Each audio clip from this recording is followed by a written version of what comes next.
est-ce que plus personne ne respecte les forces de l'ordre ? Plus personne. Bonsoir d'avoir. Merci. Bienvenue sur Sud Radio. Merci. Plus personne. Je suis pas sûr quand même. Heureusement, de nombreux contrôles se passent bien. Heureusement, de nombreuses affaires et de nombreuses interpellations se passent relativement bien.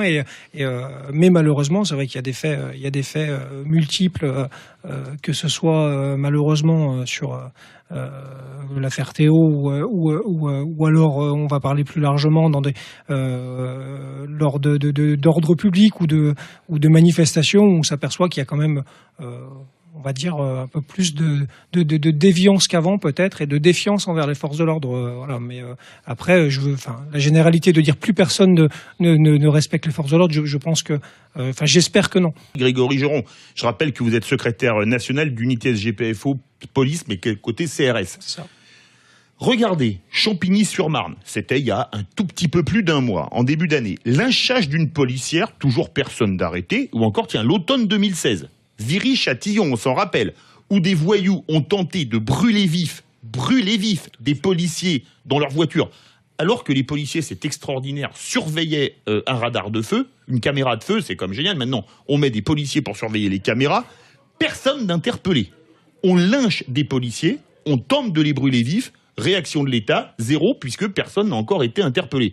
C'est bien la preuve qu'on ne respecte pas les forces de l'ordre dans ce pays. Oui, alors zéro interpellé. J'imagine que les collègues zéro mise en examen. Oui, voilà. Il y a eu des gens qui ont été interpellés, mais zéro mise en examen. J'imagine que les collègues qui sont en charge de l'affaire, je pense, déploient à peu près toute leur énergie pour essayer de faire en sorte justement d'interpeller les bonnes personnes et celles qui sont mises en cause, qui seront mises en cause dans ces affaires-là. Je rejoins encore totalement Monsieur Soublet sur la petite musique lancinante qu'on peut entendre, et c'est sociétal encore une fois, et qui est relayée aussi des fois par des intellectuels ou autres. Je prends là, comme je veux pas remettre ça en lumière parce que je pense qu'il n'y a pas grand chose à dire de plus, mais comme je reviens sur Calais avec quelquefois des positions de journalistes ou d'écrivains où on met de toute façon en cause. Vous voulez parler de quelqu'un dont le prénom est Yann et dont le nom de famille est Moix. Ouais. On fait une émission sur la voyance après, donc voilà. C'est comme ça que je l'ai senti. Alors vous avez tout juste. Où là encore une fois, on se permet de jeter l'opprobre sur un corps de métier entier, alors que 99% des fois ça se passe heureusement bien et que les fonctionnaires ou les gendarmes, puisque les deux sont engagés là-bas, font leur travail de manière légale, voilà, et sans violence légitime. Il ne faut pas confondre la violence ou la force légitime et les violences illégitimes, parce que des fois, j'ai l'impression qu'on a aussi tendance souvent à confondre les deux. Donc voilà, je pense que c'est important de dire que, en effet, il y a cette petite musique dans la société qui fait que maintenant régulièrement, chaque interpellation médiatisée de la police donne lieu à un jugement sur la place publique avant même qu'il y ait quoi que ce soit qui sortent. Aujourd'hui, les forces de l'ordre, elles ont les consignes de ne plus poursuivre ceux qui font des rodéos afin qu'il n'y ait pas de morts ou de blessés pour éviter les émeutes dans les quartiers. Résultat, dans ces quartiers, on méprise les policiers parce que de toute façon, ils n'ont plus d'autorité. Et vous avez entendu, Philippe, les honnêtes gens ne supportent plus les policiers et les gendarmes parce que eux, s'ils passent de 5 km/h devant un radar, la justice est implacable avec eux. Est-ce que vous êtes d'accord avec ce que dit Philippe Grégory Joron? Vous êtes secrétaire national d'unité SGPFO police. Je pense qu'il y a heureusement encore beaucoup d'honnêtes gens qui, en effet, respectent la police et ont toujours en tête le fait qu'on soit là pour les protéger. C'est rassurant, tant mieux.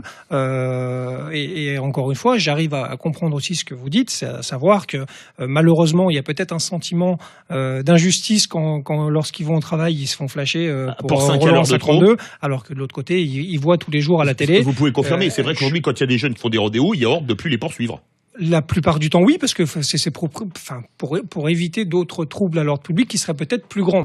Grégory Joron, vous êtes secrétaire national d'unité SGPFO police. Qu'est-ce que vous voulez répondre à Samy qui dit aujourd'hui, et puis il disait, tiens, ceux qui ont fait le service militaire à l'époque, ils ont eu un FAMAS à la main, ils ont eu un PA à la ceinture, ça les incite plus à savoir ce que c'est que le respect, que l'autorité, etc. Qu'est-ce que vous en pensez ? C'est un vaste débat, le service militaire. Oui, mais ce que dit Samy, c'est intéressant. Oui, après, c'est systémique. Hein. La France a toujours fonctionné comme ça. C'est-à-dire qu'on a des gens qui sont issus d'une certaine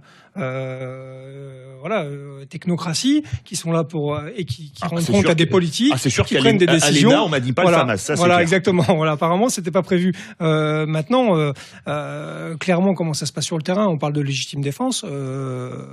C'est plutôt une usine à gaz, ce qui a été fait, de changer le code de sécurité intérieure. Je pense pas qu'on apporte une solution aux collègues. Et au contraire, on les oblige à encore plus se poser des questions.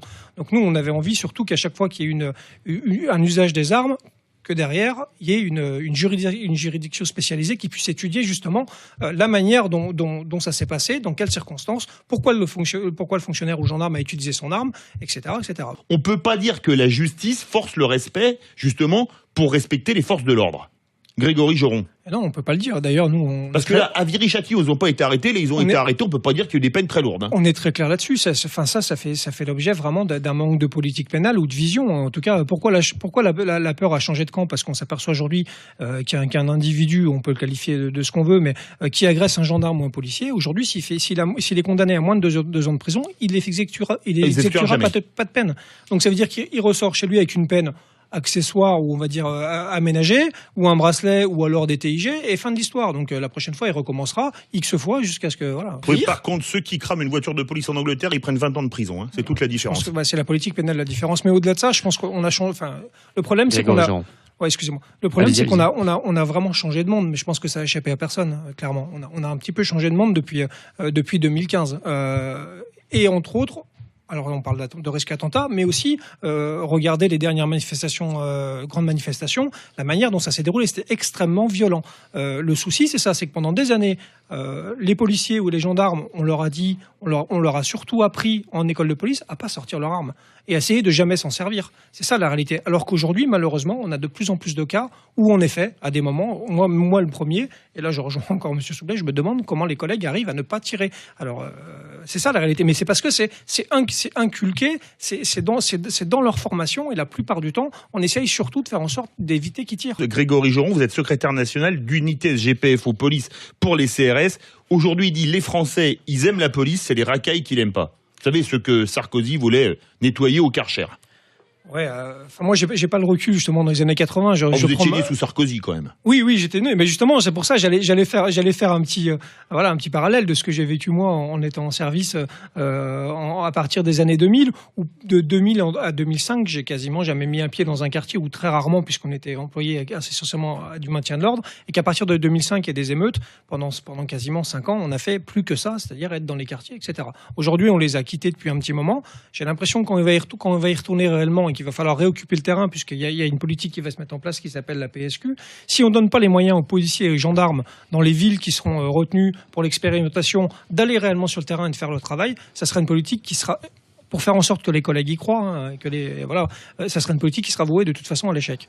Est-ce que vous attendriez pas aujourd'hui des excuses de politiques comme Mélenchon ou comme Hollande qui ont pris fait et cause contre la police en bafouant la présomption d'innocence, Grégory Joron ? On se fait plus trop d'illusions là-dessus, très clairement. Des excuses, déjà ça changera pas, malheureusement, la pression qu'on a pu mettre. Faute est à moitié pardonnée. Oui, non, tout à fait. Mais bon, je veux dire, on sent un montage un peu politique et médiatique. Moi, ce que j'attends, c'est de l'éclairage et de la justice là-dessus, quoi. Et vous, Bertrand Soublet ? Les excuses n'ont aucun intérêt parce que leur parole est complètement démonétisée. Donc moi, ce que je souhaite, c'est que dans l'avenir, certains s'abstiennent de faire des commentaires, c'est tout.